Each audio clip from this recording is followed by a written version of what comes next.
기회를 드리도록 하겠습니다. 최근 뉴스토마토 보도에 따르면 검찰이 보이스피싱 마약 일부 범죄에 대해서만 합동수사기구를 통해서 예외적 수사권 보장이 필요하다. 이런 의견을 청와대에 개진하고 있다라는 거예요.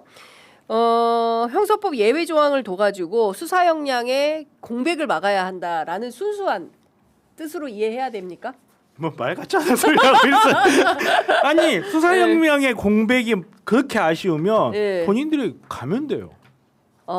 본인들이 중수처도 가면 돼. 그 수사 역량이 그렇게 걱정이 되면 그리고 뭐 마약 범죄 관련 이야기가 나오고 보이스피싱 이야기 나오는데 저 마약 사건 보이스피싱 사건 제법 많이 했거든요. 검찰이 수사한 거 본 적이 없어요. 얼핏 생각했을 때 검찰이 마약 사건 아니 얼핏 생각하고 깊이 생각하고 검찰이 마약 사건 보이스피싱 사건을 직접 한 게 몇 건이나 될까요? 저는 이거 상당히 의심스럽거든요.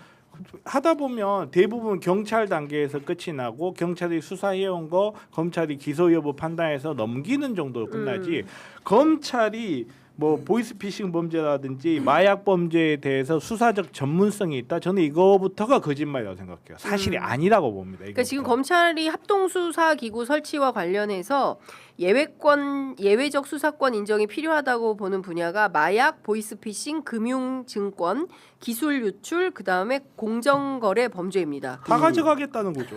그러니까 저는 지금 5대 분야 싹 다 수사. 두 가지가 부적절하다고 보는데 첫 번째는 이 얘기를 검찰이 하는 게 부적절해요. 그렇죠. 예를 들면 이 얘기를 제도를 운영하는데 이런 부분은 문제가 있을 것 같은데 제도를 설계하는 쪽에서는 얘기를 할 수 있는데 검찰이 이거를 제안하는 게 부적절하다. 일단 일종의 정치권 이런데 국회에서 그렇죠. 그리고 그 9개라고 지금 얘기를 하는데 분야가 말씀하신 대로 보이스피싱과 마약을 넣은 건 뭐 범위를 넓히겠다라는 것밖에 안 되는 것 같아요. 이거는 실제로 검찰 단위에서 수사가 이루어지는 게 아니라 경찰이 다 수사를 해서 넘겨주는 건들이거든요. 근데 이제 이거가 들어간 거는 그러니까 보이스피싱이 들어가는 거는 사이버가 다 들어가는 거예요. 그러면 사이버가 지금 제일 크거든요. 규모가. 그럼 뭐 이제 제일 큰 거를 두 개를 일단 뺐다라는 거고 저는 금융증권이라든지 기술유출 공정거래 범죄는 이게 이제 말하자면 인지 사건으로 수사가 돼야 되는 경우들이 많고 투서가 되고 전문성이나 여러 가지 부분들에서 뭐 필요성이 있다라고 하면 요 부분 정도는 뭐 예를 들면 검찰이 아니라 뭐 어떤 이제 트랙을 설계할 수 있다고 보는데 지금 이 검찰이 제안은 너무 속보이는 제안이다. 너무 속보 아니 제가 봤을 때는 저는 어떻게 나눠지냐면요. 금융증권 기술유출 공정거래 범죄는 돈 되는 거 우리가 할 테니까 그리고 보이스피싱 마약은요 사람들 감정 건드리기 용입니다. 사람들이 생각했을 때 이건 절대 악이다라고 생각하고 이게 민생에 관련이 있으니까 이건 좀 민감하지 않나 이렇게 생각하게끔 설계해서 낸 건데 이거 사실상 그냥 다 하겠다는 말하고 별 차이가 안 나요. 이거는 뭐 여기에 이제 뭐 폭력이나 살인 뭐 이런 게 빠지지 않느냐 뭐 이렇게 이야기하는데 그거 솔직히 돈 안 되는 사건. 그냥 진짜로 간단하게 이야기해서 이거는 검찰이 그 동안에 이쪽에 있어서 뭐 어떤 독보적인 능력을 보여준 게 있느냐라는 부분에서 판단했을 때 저는 없다고 생각해요. 근데 어쨌든 지금 정부가 합동수사기구를 출범시켜야 된다라고 판단하는 것은 검찰 수사 전문성이 축적된 공정거래, 기술 유출 범죄 요거는 필요하다라고 본다는 거로 이제 뉴스토마토 보도에 나왔어요. 제도 설계하는 과정에서 예를 들면 특정 분야에서는 아직까지 어떤 분야에 대해서는 수사 능력인데 그것도 사실 검찰이 얘기하는 것 자체는 맞아요. 부적절해요. 부적절해요. 그리고 정부안이라는 게 그 정부안 누가 만들었을까요? 검사들이 만들었다라는 얘기가 많이 있죠. 검사들이 만든 거예요. 자기네들이 생각했을 때 자기네들이 뭐 가장 뭐 전문성이 있다라고 생각하서 이야기하는데 불법 의약 범죄 본인들이 무슨 전문성이 있어요? 불법 의약 범죄 지금까지 본인들이 수사를 마무리 단계에서 처리해서 기소해 왔다라는 것 이거는요 마치 윤석열이 저기 누구야 우리 금융감독위원장 뽑으면서 이 친구가 이거 금융사건 많이 해봐가지고 전문가 이렇게 말하는 거 똑같은 거예요. 말도 안 되는 소리고 그리고 우리 검찰의 수사권 수사 역량 이 이야기를 할 때 빠진 전제가 하나 있어요. 다른 것과 비교된 적이 없어요. 한 번도. 그냥 얘네들이 계속 해왔기 때문에 얘네들이 잘 하겠거니라고 추정하고 업무를 하는 거예요. 이거는 마치 축구협회가 우리들이 잘 하겠거니 하는 거와 똑같은 거예요. 니들 중에 나보다 축구 전문가 있어? 이렇게 말하는 거와 똑같은 거예요.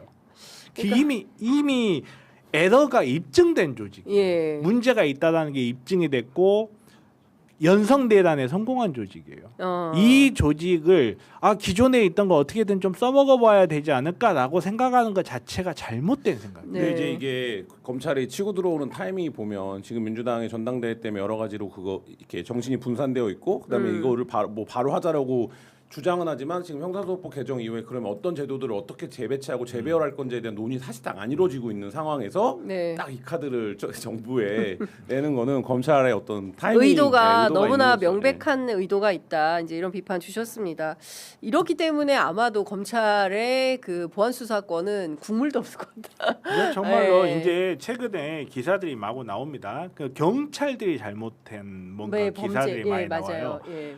권순일 대법관 왜 공소기각 나왔죠? 검사들이 잘못했습니다. 그 뉴스 나오는 거 보셨어요?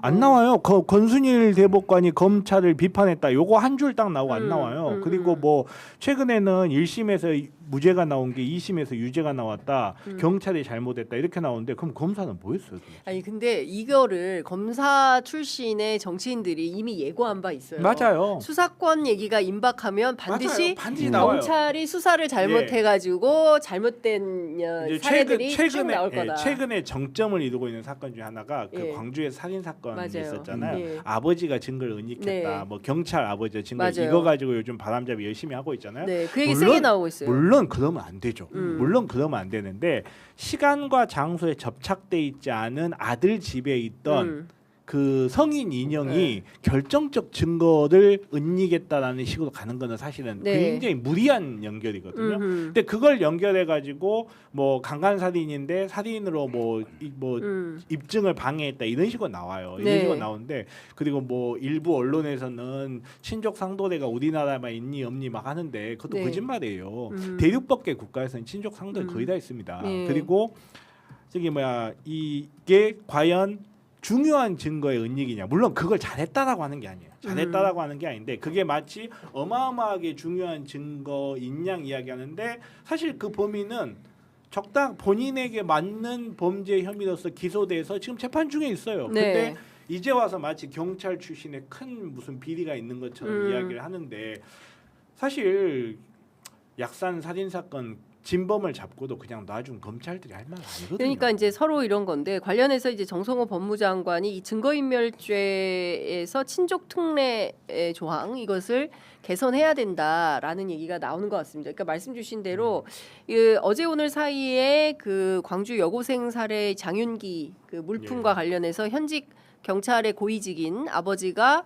증거인멸을 해서 이것은 친족이기 때문에 수사 대상이 아니어서 감찰을 한다는 거지 않습니까? 경찰 당국이 감찰을 한다는 것이고 관련해서 제도 개선도 필요하다 이런 입장을 내는 건데요. 이게 같은 맥락에서 보는 거다 이렇게 보시는 거잖아요. 그렇죠. 같은 맥락에서 보는 거고 우선 이제 다시 한번 이야기하지만 그자가 저지른 행위 자체를 옹호할 생각은 전혀 없어요. 그렇습니다. 그 아버지라고 할지라도 그 행위 자체를 옹호할 생각은 전혀 없어요. 저는 이 내용을 언론이 어떤 식으로 소비하는지를 주목해서 보자는 이야기예요. 친족 상도례 부분만 하더라도 다시 한 번 말하지만 대륙법계 국가들은 거의 다 있습니다. 영미법계 국가에서는 있는 경우를 찾아보기가 어려운데 대륙법계 국가에서는 왜 유지를 하냐면 기대 정당성 아니 자식을 위해서 자식을 감춰주려고 한 행위까지 국가가 나서서 처벌해야 되겠느냐 하는 부분이고 그리고 영미법계 국가에서는 왜 그걸 따로 안 정해놨냐면 그런 경우에 대부분 배심원들이 쳐내기 때문에 그런 좀 역사적 맥락이라는 게 있는 거거든. 그 역사적 맥락을 거세해 버린 다음에 미국에는 없어. 아니 미국에는 수사권도 없어 검찰. 아니 왜 그거는 이야기 안 해? 왜 다른 나라에 없는 걸 유지하려는 목적으로 다른 나라에 있는 걸 마치 우리나라에만 있는 것처럼 이렇게 호도를 해서 언론 장난을 하느냐. 이 관련해서 더불어민주당 정책위 의장인 한정혜 의원이 어제 그 부친의 증거 인멸 논란과 관련해서 친족 특례 폐지법을 발의했다라는 소식도 전해드리도록 하겠습니다.